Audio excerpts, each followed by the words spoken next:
How y'all doing? It's your boy, the Grandmaster Troll in the house. Giving you some more, giving you the best trolling content YouTube has to offer. So for you guys that don't know, this past weekend, I guess Serena Williams had a meltdown, threw a little temper tantrum, you know. You know how these sports athletes do. They always want to blame the officials. Well, me as a referee, we're going to break this down, and I'm going to show you guys the victimhood mentality of not only Serena Williams, but this one YouTuber who goes by the name of Manwan Dudley, the Angryman. We're going to get him into this too, because he's hit a lot of nonsense about this topic. But before I do any of that, I'm going to try and break down some of this. I want to play some of the video if it'll allow me. We got Assassin's Creed in the house. What's up? What's up? So we're going to see. We're going to throw this up there, the screen share, and we're going to get the cooking. So let's go.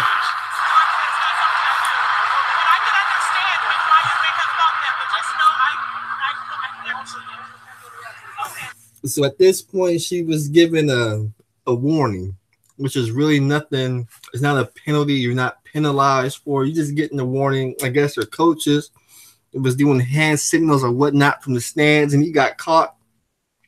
So the chairman just gave Serena a warning, and here goes Serena sitting there. I'm not cheating. I'm not. You're assassinating my character. Whoa, whoa, whoa, whoa, Serena. Nobody's calling you a cheater. Nobody's questioning your integrity. We're simply saying your coach broke this rule. This is a warning. Don't do it again. If you have other code violations, the next step will just be a 1-point penalty.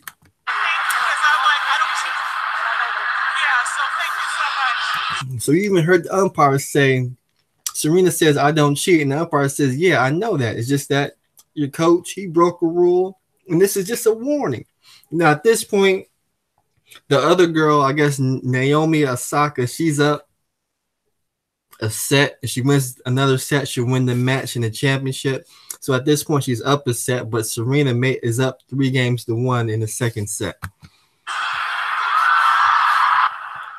So you can see she's actually in good shape to not only win the second set, but also force a third and decisive set.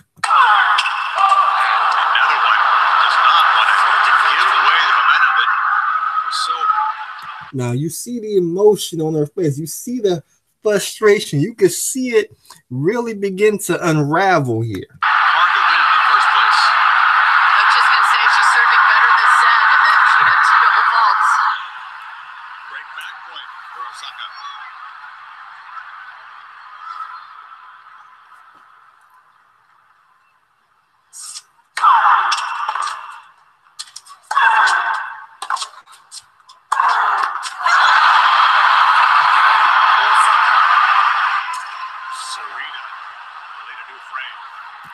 Now she broke her racket. We all know you can't break the racket. Even the dude in the stand said, hey, she can't do that. But anyway, Serena, you know, she became unglued, unraveled, and she broke her racket. You break your racket, well, that's a penalty. Smash that one.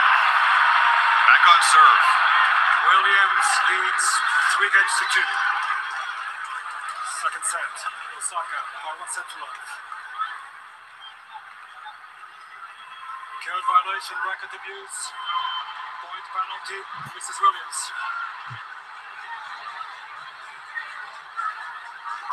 After Serena aced double fault, backhand error, and took it out of the frame. It's a code violation. You add that to the earlier code violation she received for coaching Veronica. That's a point penalty. Extremely rare in the Grand Slam final. So Osaka, after breaking back, begins this game up 15-love. Now Serena heard that she lost the point, but here we go with the ref. What did I do? What did I do? So the umpire is going to give her an explanation. Did not see that coming, and now Serena's confused by the score being called out. This is unbelievable. Every time I play here, I have problems. What? Yeah, that's a warning. I didn't get coaching. Serena, we understand you didn't get coaching, but your coach did something. She violated the rule, which is why you got a warning. Nobody's saying you got coaching. Nobody's saying you cheated.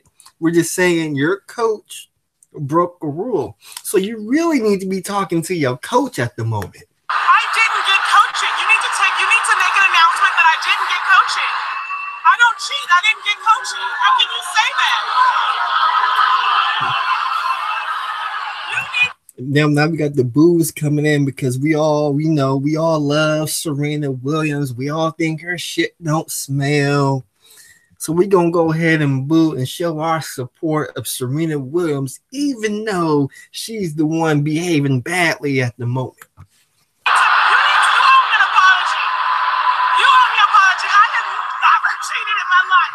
Now she wants an apology because she's thinking the umpire is accusing her of cheating. But again, Serena, the umpire is not accusing you of cheating. You just your coach broke a rule of doing the hand signals from the stands, and he got caught. And you just got a warning. If you would just pick up your racket and just play tennis, all this stuff wouldn't be happening right now. I have a daughter, and I stand what's right for her, and I've never cheated. Oh, you got a daughter now. What does your daughter got to do with anything?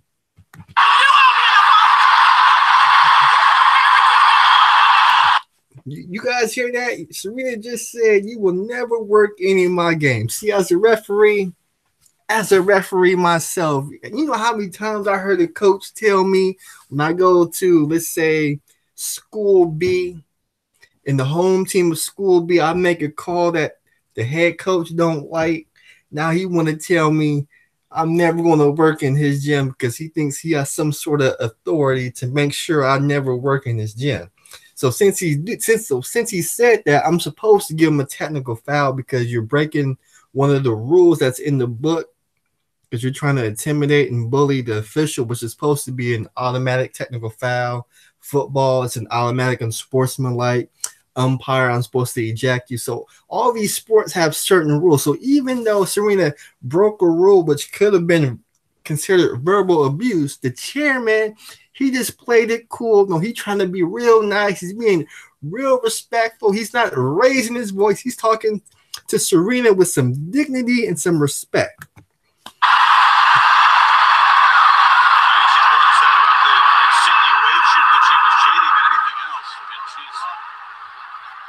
Strongly stood against that, and that's much more important to her than the 15 love for Osaka.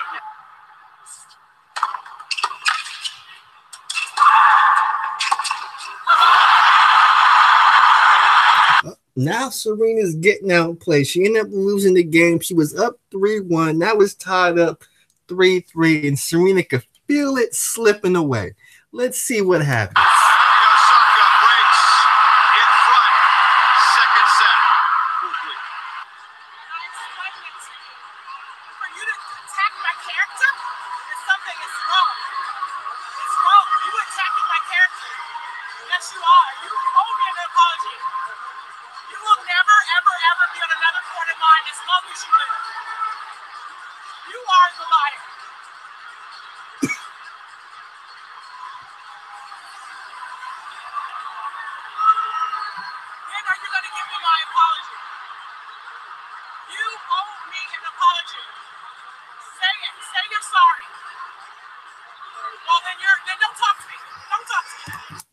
Let's stop the show right there. See, this is what happens. This is what happens as a referee. You know, you're trying to explain to the player or the coach why you made a certain ruling. They don't like it, so they want to argue with you.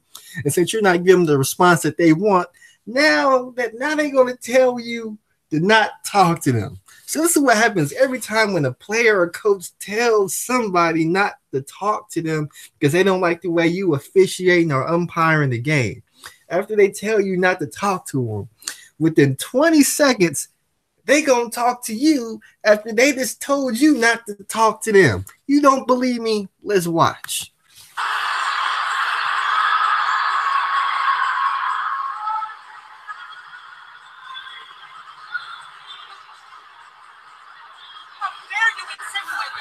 What did I tell you? Serena just told the man don't talk to her, but now Serena's going to talk to somebody that you just told not to talk to you. Serena Williams so fuming for Carlos Ramos. She's demanding an apology from him for the insinuation that she had cheated, that there was coaching going on. Again, any player, they're going to bear the blame when it's the person in the player box who is actually accused of something.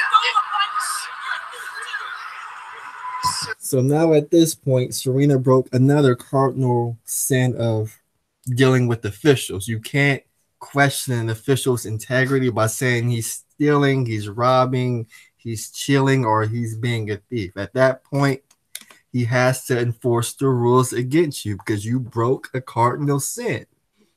No ifs, ands, or buts. So the umpire, he's going to let Serena walk away so the distance between them is greater. Then he's going to announce his ruling because he wants to diffuse the situation that's became too hot at the moment. So we got a couple people in the chat. We got Roger Spice, Simply Deep, what's up? Couple other guys. Let's go ahead and play it. Serena was watching her coach give her a hand signal. And now, so at this point, he announces the penalty over the loudspeaker so everybody's heard the penalty.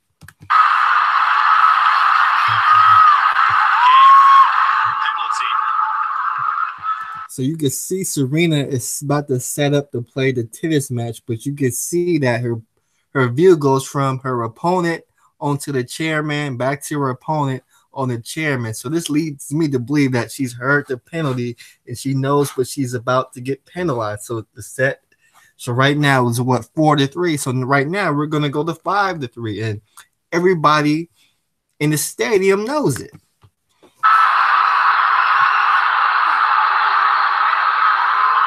You see how her eyes move back and forth? There's some confusion now. she shouldn't be serving. There's some confusion. Osaka was serving at 4-3. Ramos just said game penalty. Correct. Oh my goodness, this is very unfortunate.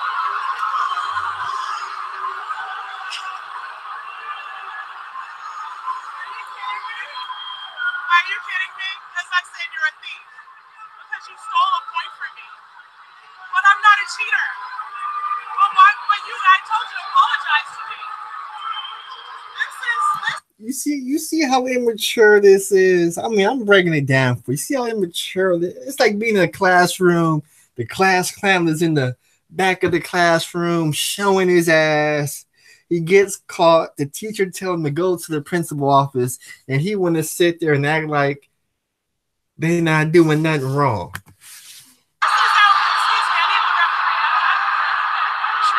So now she realized she can't win with the chair umpire. So now she's gonna try to get game administration to get involved. For the referee, Osaka was ready to serve at 4-3. It was hard to hear over the crowd, but Carlos Ramos said game penalty. We said the third code violation would lead to that. Correct.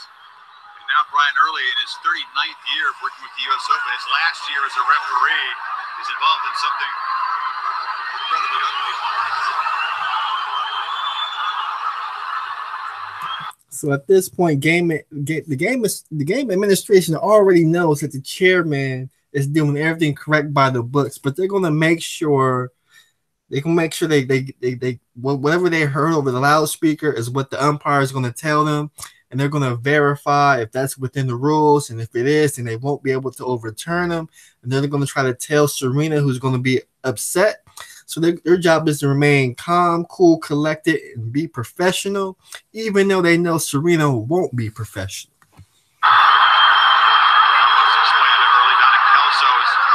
With Serena, who's near tears now.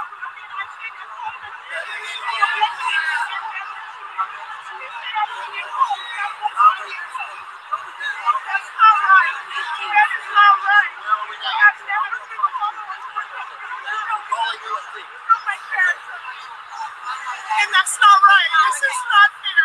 This has happened to me too many times. This is not fair. Now she on the court, she crying, she talking about it's not fair. You know what this reminds me of? Let me show you guys what this reminds me of.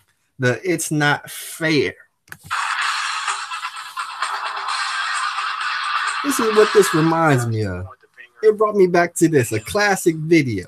You can talk about the vacation, and if you do that, it's really unfair. It's really unfair. It's my team. It's my quarterback.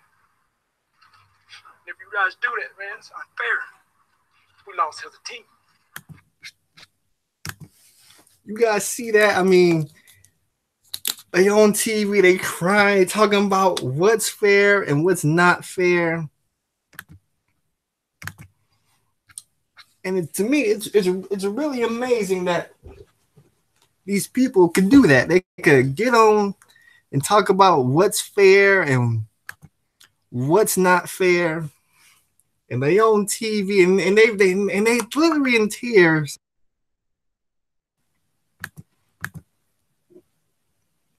They really in tears talking about it's not fair. I mean, I played so hard, you know, I trained and they're robbing me. It's really not fair. And it's really unfortunate that everybody else gets blamed for it being what's fair and what's not fair. And the chair umpire got accused of being sexism, but there's just something more. There's something else I want to show you guys right here. This is not fair, but to give me a point to lose the game for what we're saying, that is not fair. I mean, it's really not. But you know how many other men do things that are, I don't think they do much worse than that. This is not fair.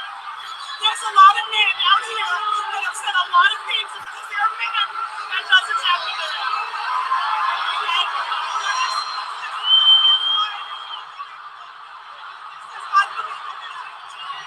No, I don't know the reason because if I say a simple thing like this because you stole a point from me, that does not make because there are men out here that do a lot worse because that I play. It's just not fair. That's all I have to say. It's not fair. Serena's played 18 U.S. Opens, and she may feel like it happens every single year. Yusuf Rock at a point. She called Carlos Ramos a thief. That was what he took exception to.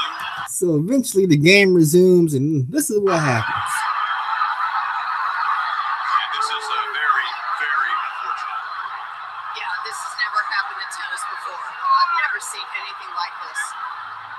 But at least the umpire could explain exactly the first offense warning and the second offense and what happened in that conversation with her for the third offense. How does Serena possibly regroup from this? And what effect will it have on the set? She was given a free game. She's been given a game and a point, which helps the cause, but boy, another test of her poise. Well, another test for her, for sure.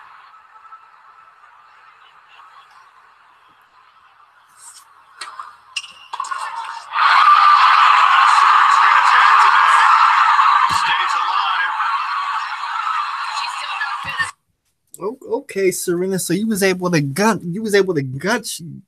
pull something within you, gumption up some whatever little bit you had left that wasn't taken over by your emotions. And you actually won the game. Now you down 5-4. If you win the next 2 sets, you forced the 3rd set, and you got a chance to win. But what did you do after you won the game? You go back over to game administration to talk about it's not fair.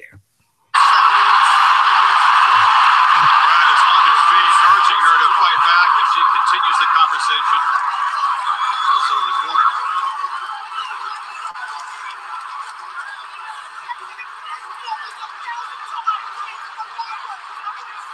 Her claim, Chrissy, is that male players have done things much worse and not suffered the same penalty. Do you agree with that? I think male players have done things much worse. Yeah, but not at the 3rd warning. Now you got everybody say male players have done much worse, this and that, and the 3rd. I'm gonna break that down later, but this is the part I really want to go in. Takes away a game. Usually it's the 1st warning and they get a warning. Carlos Ramos works many more men's matches than women's matches. He's one of the top cheer umpires in the world by reputation. Just remember that conversation, badgering, whatever you call it with the umpire was the 3rd offense. So this is the part where all the great athletes do know the game's not going their way. You know, we watched the Michael Jordans, we watched the Kobe Bryants, the LeBron James, whatever elite athlete is out there. And Serena Williams is supposed to be one of those elite athletes. So she goes to the bench, she wipes the tears for her eyes. She focusing either something in the stands. It could have been the sky. She could have been looking at her coach. She could have been looking at her mom. She could have been looking at her sister. But she said, right now, I got to get focused at the task at hand because the championship is on the line.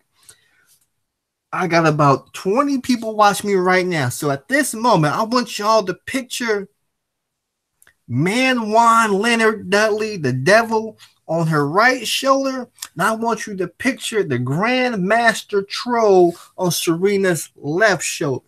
So as she tries to focus in, this is what happened. You got the good angel, which is me, and you got the bad angel, which is the angry man. So the bad angel is going to represent the victimhood mentality. So as she's sitting there, this is what the bad angel was saying. And usually we see that as the 1st and 2nd offense. Serena, you can't win. You got all these people against you, man. You know they sexist. They don't want you. They don't want you to win. You know they try to ban your outfit. You know they always got something against you. It's because you black. You know they racist. They do all that good stuff. Ain't no way they're gonna let you win this match because they just don't want to see you winning. You know, the white man always got your foot on the neck. You know, you got the white man sitting up there in the ump chair, and there's a reason why that chair is so high because it's a symbolism to where the white man is the slave master. Right now, he's overseeing you as a slave master on this tennis court. Even though you're getting paid millions of dollars, they still have the audacity to put that white man on a high chair and he could still rule over you and make sure you don't win. That's what the bad angel, that's what the angry man is saying. Gravity, many people would say restraint is called for by the chair umpire there. Now, this is what the good angel is saying. You know what? Things ain't going your way right now, Serena, but you know what? You one of the best tennis. In fact, you are the best female tennis player in the game right now. Nobody can beat you. That little girl you playing over there, she dreams about. She had your poster on her wall. Ain't no way she could beat you. All you gotta do is focus in on the task. Focus in. Cut all that noise out. Cut out the chair. None of them exist. It's just you, your opponent, the racket in your hand, and the tennis ball, and nobody in the world can beat you. So at this point, the good angel and the bad angel, they playing the game of tug of war. They trying to, which one is going to come out and succeed? So you see Serena over there, she's focusing, she's taking her deep breath, she's trying to get into that zone, trying to get into that Kobe zone, that Black Mamba zone. Well, I don't, like she said, she called him a thief. I'm not quite sure that merits A warning. You got the Angryman saying, man, you know that chairman, no, he's a thief. He's trying to steal the game from you. Serena, you could do it. You the best tennis player in the world. Nobody can mess with you right now. The first two do, but that last conversation, I think she just was going on. Oh, you see the tears right there. She couldn't do it. She couldn't focus in. She couldn't get to that zone because she let the victimhood mentality take over. And it was at that moment Serena was done. On and berating him, but I didn't hear anything awful. She tried to get into that zone one more time, but you could see her biting her lips, trying to fight the emotion.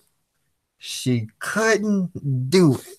She didn't have it in her. Serena fights to maintain her composure. Osaka, the most important moment of her life.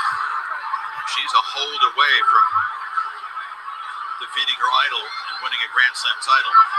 Something that seemed beyond most people's imagination a couple weeks ago.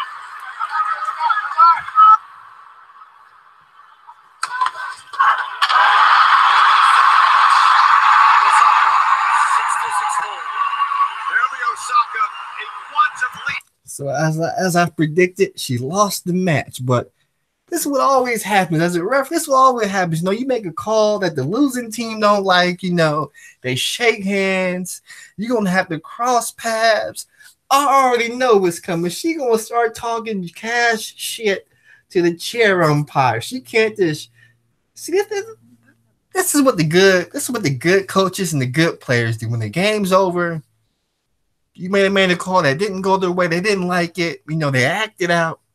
They at least have the dignity, the self-respect to come up and shake your hand and say, you know what, Mr. Official, I was wrong for the way I conducted myself.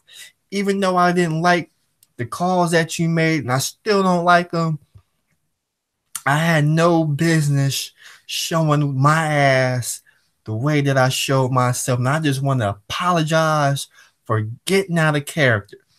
Let's see what Serena Williams did. US Open champion, instant star.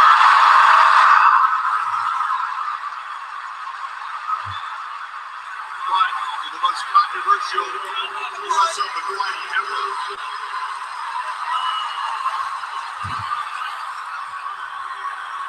Look, she over there pointing her fingers, showing her ass, acting a fool. So now we got all these people talking about sexism. They wouldn't do it if a man was doing it. We're going to address that right now. So with that said, let me slide up to this video real quick. I'm letting my man, Screaming A. Smith, break these people down with some knowledge. Recognized as the GOAT. And as a black man, I'm incredibly proud of her accomplishments and how her and her sisters have conducted themselves and the level of adversity that they've had to deal with in the world of tennis and beyond. They are role models extraordinaires. But as we talk about this specific incident in question, Serena Williams was wrong. Somebody has to say it, so I will. The reality is that this referee, when Serena Williams brought the issue of gender and sexism into the argument, that's when she lost. 2017 French Open, Djokovic given fault on his serve for time violation, given a code violation as well for conduct after yelling. Same French Open, 2017 time violation given to Rafael Nadal. He thought it was selectively enforced, and he complained about this same official, Carlos Ramos. 2018, this year, at Wimbledon, Djokovic again receives a code violation. Why? For slamming his racket into the ground. The point is that Carlos Ramos, no matter what we want to say, do I believe he was excessive? Yes. Do I think that he could have been a bit more measured emotionally himself? Absolutely. He's not devoid of culpability here, but let's be very, very clear. Not only does all the tennis aficionados acknowledge that he operated within the rules, so much so that not only would his bosses refuse to overturn his decision, they upheld it and fined Serena Williams because her conduct is something that they brought into question. But also, this man has a history of doing the same thing to men. Were they cost a game? Did they That's lose the a point. whole game? A point is one thing. I played tennis. A game, that's a whole different deal. Stephen A. You see these Negroes on TV. Stephen A. brought out facts. He gave you the tennis match, the event, and the year. This is the problem with these Negroes, and now I'm going to go off right now. This may go to Patreon because I don't know what I might say. This is the problem with these niggas. I'm going to say the word again. This is the problem with these niggas. You got all these niggas talking about they wouldn't do that to a man. They always let these dudes get away with this and that. And when it comes to the females, you know, they want to do something a little different. This is the thing about these niggas, because one thing about these niggas, we know these niggas do not watch tennis.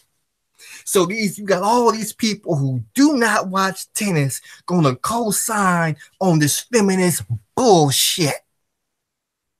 Knowing they don't watch tennis, they can't tell you who played, what penalties, they can't even tell you the motherfucking rules, but they gonna tell you it's sexism. What world are you niggas living in? That's what I wanna know. This is going to Patreon. This is the problem I have. All these people, they don't want to be accountable. Serena, you broke the tennis racket. You called the chair umpire a thief. Your coach was giving signals from the stands. Your coach even said it himself. He was coaching you from the stands. Even with all the evidence laid out before everybody, we got the greater American population got the nerve, the audacity to stand up and support Serena Williams. They don't have the dignity themselves. They don't have the dignity themselves to say, you know what, Serena, you was wrong and you need to do better. No, what they want to do is they want to co-sign on the fucker. They want to enable the fucker. They want to hide in the bed and ingratiate themselves with Serena. And the reason they want to do, because they see her on that Nike ad with Colin Kaepernick. They see her on that Chase Bank account. Yeah, I saw them commercials. Serena, you over there, you doing real good for yourself. You feeling yourself a little bit too much. But now you want to play the victim mentality. So this is what I'm going to do. I'm going to issue an apology to the chair umpire because these niggas will not apologize for themselves. Now that brings me to the Angryman, Mr. Juan Valdez, because according to him, before she even walked in the stadium, before she even laced up her shoes, before she even picked out what outfit she was going to wear, what hairstyle, what ring she was going to wear, she was already screwed because the white man, the white man. Negroes surprised. Why are you surprised? I've never understood this shit. I'm trying my best to grasp this shit. You are part of something that is owned by white people. A group of people who have traditionally been racist, a group of people who have traditionally been biased, traditionally been prejudiced, and every single time something happens that is unfair or racial or whatever, you niggas are shocked. Why are you always shocked? And why are you always beating the fucking drum for equality? Don't you realize that if you ever want shit to go your way, you need to be the ones in power? So instead of trying to be the ones in power, you want to keep participating in somebody else's shit and then complaining when they decide to change the rules up on you or or move the goalpost. You see that? Before Serena even stepped in the stadium, she was already a victim, because this is the victimhood mentality that has spread like a plague throughout American culture. We had Juan Leonard Dudley in the kitchen cooking up the rock to sell to his own people. When he got caught for a little bag of weed, it was everybody else's fault but his. Even when he knew if he got caught with that weight, the white man was going to bring down the iron hammer of judgment on his ass. It's always everybody else's fault. There is no self-accountability, no responsibility. That's why I get a chuckle when I see somebody like Suge Knight hit with a $25 million bond.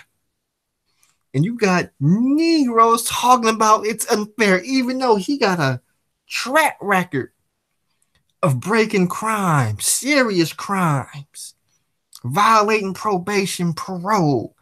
Then when they bring down that iron fist of judgment on him, $25 million bond, now you want to faint and pass out in the courtroom. You wasn't fainting and passing out when you had Vanilla Ice over that balcony, though. I know that much. But when the judgment is on you and you get caught and they drop that $25 million bond on you, now you want to faint in the courtroom talking about it's not fair, I got health problems.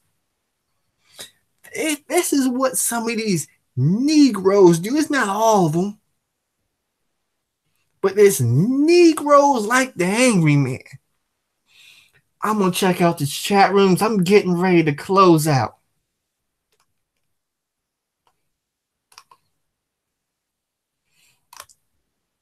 We got Van Digital in the room. What's up, Van Digital? But that's really all I got to say. We got too many people with the victimhood mentality. It's gotten to the point before you even lace up your sneakers to play tennis against you, you can always blame somebody else for your struggles. So before I close out, I may be going live again later on today because we gotta put another Negro on trial. And I really don't like putting these Negroes on trial, but they just keep messing up. They keep messing up. They don't want to take responsibility. So with that said, I'm going to give y'all a little hint. Brother Xavier, you're going to pay what you owe. With that said, it's your boy, the Target Destroyer, and these victimhood mentality ass Negroes have been destroyed. Peace.